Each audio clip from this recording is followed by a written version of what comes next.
हम भारत के महानतम प्रधानमंत्री श्री नरेंद्र मोदी जी से सविनय निवेदन करते हैं। India's Honorable Prime Minister Shri Narendra Modi ji, sir, please address this event.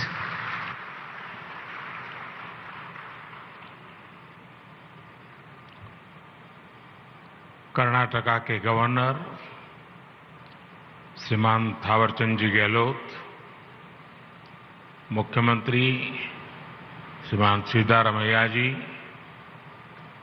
Karnataka विधानसभा में नेता विपक्ष आर अशोक जी, भारत में बोइंग कंपनी की सीईओ श्रीमती स्टेफनी पोप, अन्य इंडस्ट्री पार्टनर्स, देवी और सज्जनों, मैं विदेश से आए सभी अतिथियों का बेंगलुरु में विशेष अभिनंदन करता हूं।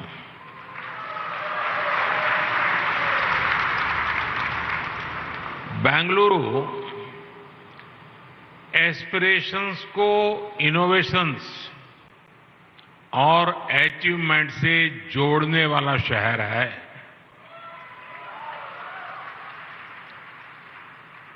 बेंगलुरु भारत के टेक पोटेंशियल को ग्लोबल डिमांड से जोड़ता है। बोइंग का ये नया ग्लोबल टेक्नोलॉजी कैंपस भी बेंगलुरु की इसी पहचान को सशक्त करने वाला है।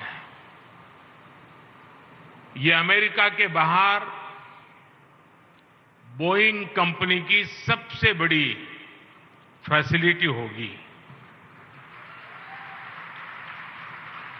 इसलिए ये फैसिलिटी भारत ही नहीं बल्कि पूरी दुनिया के एविएशन मार्केट को एक नई ताकत देने वाली है।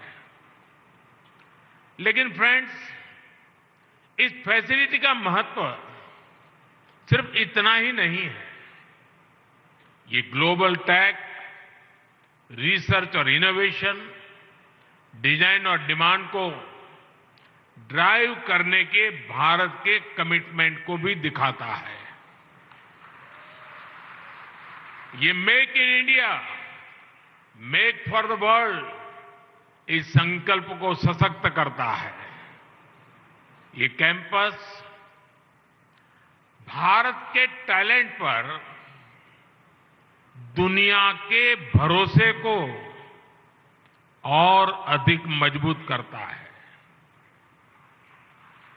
आज का ये दिन इस बात को भी सेलिब्रेट करता है कि एक दिन भारत इस फैसिलिटी में एयरक्राफ्ट ऑफ द फ्यूचर को भी डिजाइन करेगा।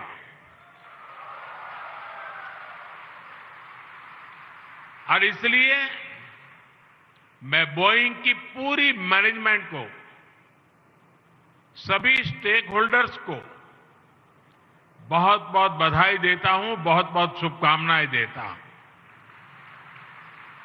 साथियों, आज कर्नाटका वासियों के लिए भी बहुत बड़ा दिन है। पिछले साल कर्नाटका में एशिया की सबसे बड़ी हेलीकॉप्टर मैन्युफैक्चरिंग फैक्ट्री बनकर पूरी हुई थी। अब ये ग्लोबल टेक्नोलॉजी कैंपस भी उन्हें मिलने जा रहा है। ये दिखाता है कि कर्नाटका किस प्रकार एक बड़े एविएशन हब के रूप में विकसित हो रहा है। मैं विशेष रूप से भारत के युवाओं को बधाई दूंगा, क्योंकि इस फैसिलिटी से उन्हें एविएशन सेक्टर में नई स्किल सीखने के अनेक अवसर मिलेंगे। साथियों, हमारा प्रयास है कि आज देश के हर सेक्टर में विमेन पार्टिसिपेशन को बढ़ावा दिया जाए। और आपने G20 समिट में हमारे एक संकल्प को देखा होगा। हमने दुनिया के सामने कहा है, अब समय आ गया है विमेन लेड डेवलपमेंट।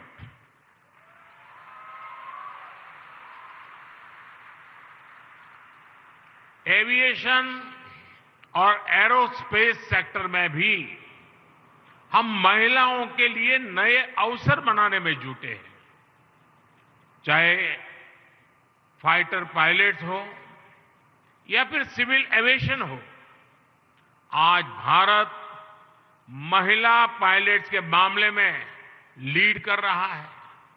मैं गर्व के साथ कह सकता हूं कि आज भारत के पायलट्स में से 15% विमेन पायलट्स हैं।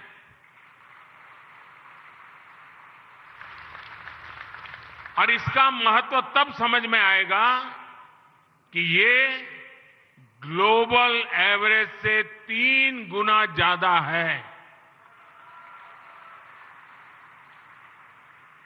आज जिस बोइंग सुकन्या प्रोग्राम की शुरुआत हुई है, उससे भारत के एविएशन सेक्टर में हमारी बेटियों की भागीदारी और बढ़ेगी।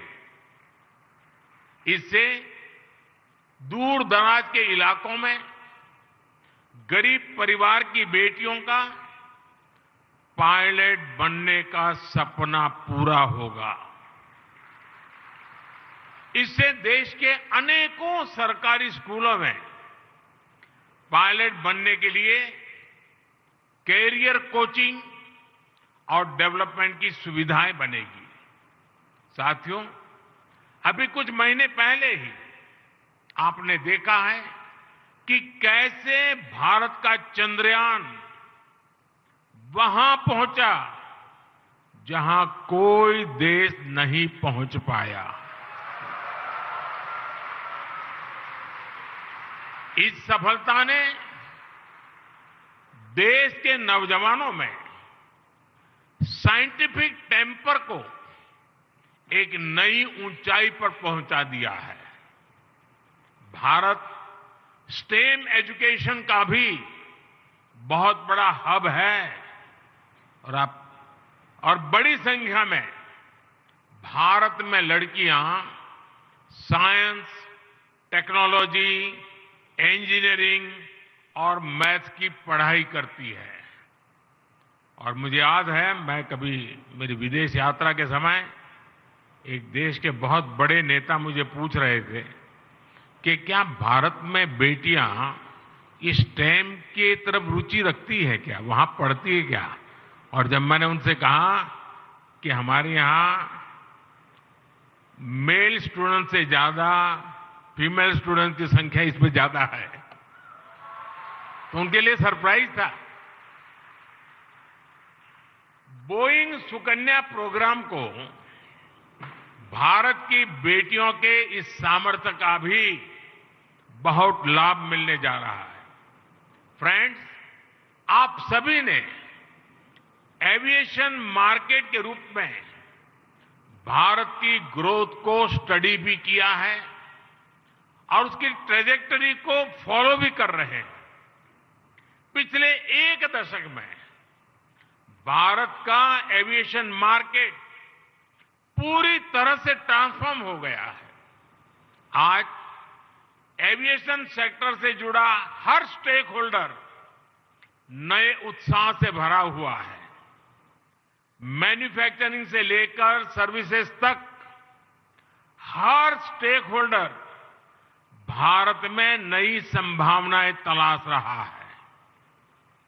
आज भारत दुनिया का तीसरा बड़ा डोमेस्टिक एविएशन मार्केट बन चुका है।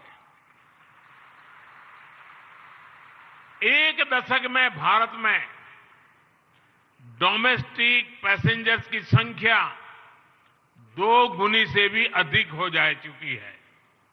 इसमें उड़ान जैसी योजनाओं ने बड़ी भूमिका निभाई है। अब अगले कुछ वर्षों में डोमेस्टिक पैसेंजर्स की ये संख्या और भी बढ़ने जा रही है।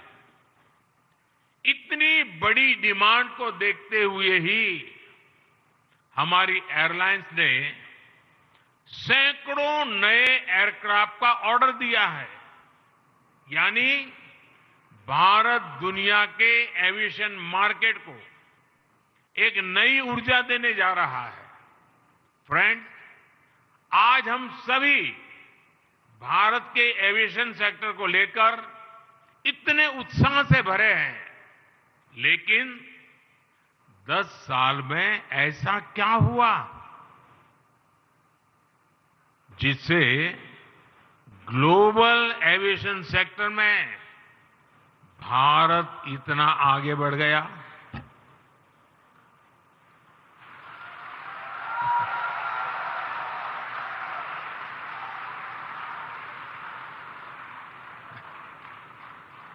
ये इसलिए हुआ क्योंकि आज भारत अपने नागरिकों की एस्पिरेशंस और ईज ऑफ लिविंग को सर्वोपरि रखते हुए काम करता है।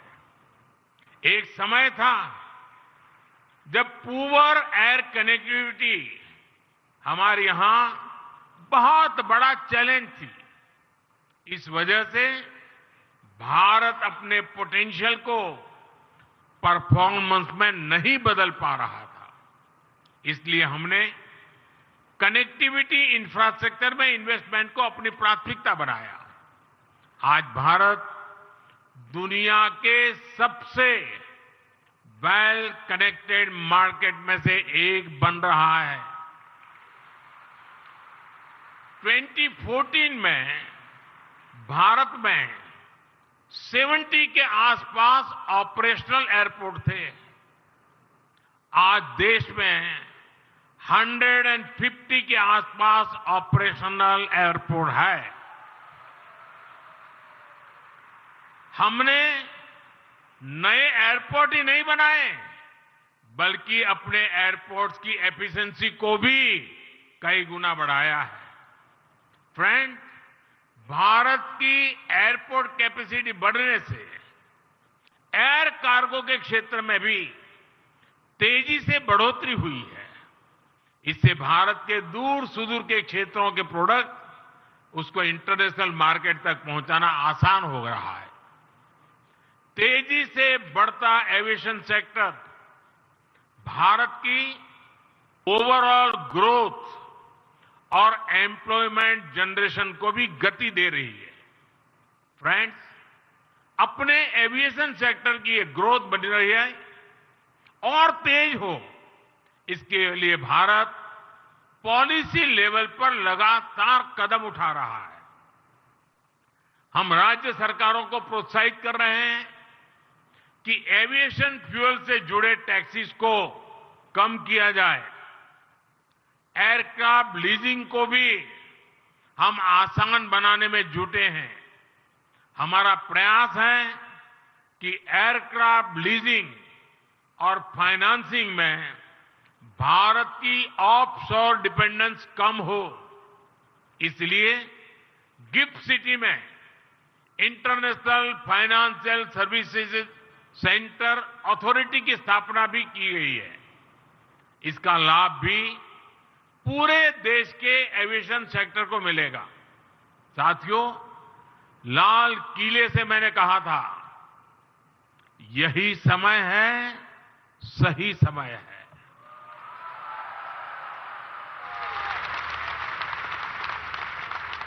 बोइंग और दूसरी इंटरनेशनल कंपनियों के लिए भी ये सही समय है। ये उनके लिए भारत की तेज ग्रोथ के साथ अपनी ग्रोथ को जोड़ने का समय है।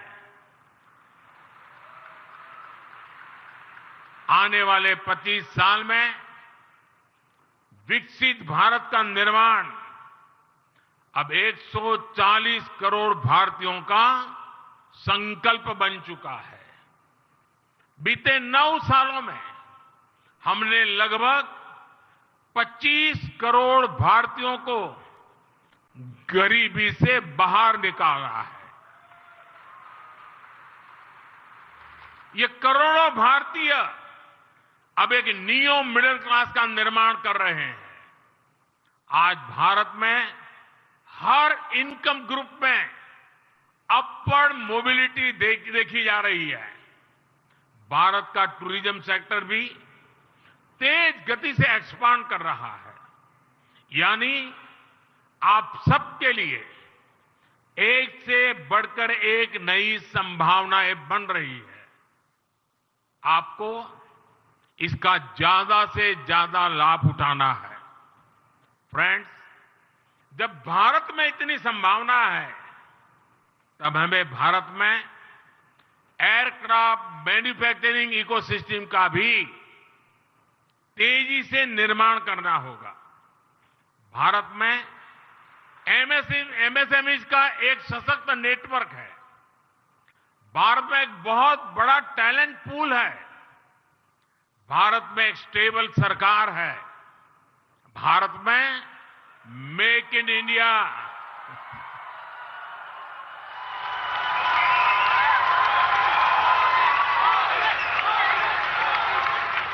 मुख्यमंत्री जी, ऐसा होता रहता है।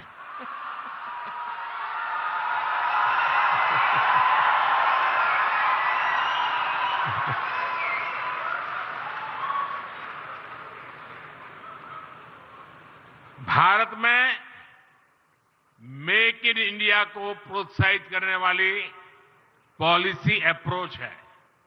इसलिए ये हर सेक्टर के लिए विन विन सिचुएशन है। मुझे विश्वास है भारत में बोइंग के पहले फुल्ली डिजाइन, बोइंग के लोग सुने, फुल्ली डिजाइन और मैन्युफैक्चर्ड एयरक्राफ्ट के लिए बहुत ज्यादा इंतजार नहीं करना होगा।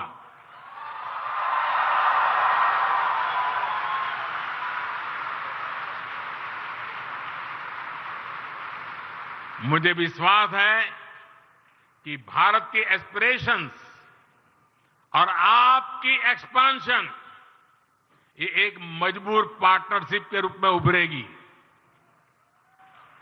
आप सभी को इस नई फैसिलिटी के लिए फिर से शुभकामनाएं और विशेष रूप से दिव्यांगजनों को लेकर के आपने जो काम किया है, और सिर्फ मुझे जिनसे मेरा मिलना हुआ और जिस प्रकार से मेरे से बात हो रही थी, मुझे सिर्फ एक व्यवस्था मात्र नहीं दिख रही थी, मुझे उसमें एक इमोशनल टच फील होता था।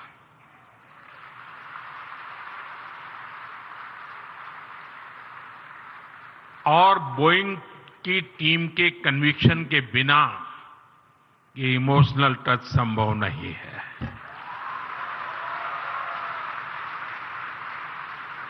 मैं इसके लिए बोइंग टीम को विशेष रूप से बधाई देता हूं, अभिनंदन करता हूं। बहुत बहुत धन्यवाद। के वैभवशाली माननीय प्रधानमंत्री श्री नरेंद्र मोदी जी, आपका बहुत बहुत बहुत धन्यवाद। Sir, thank you very much for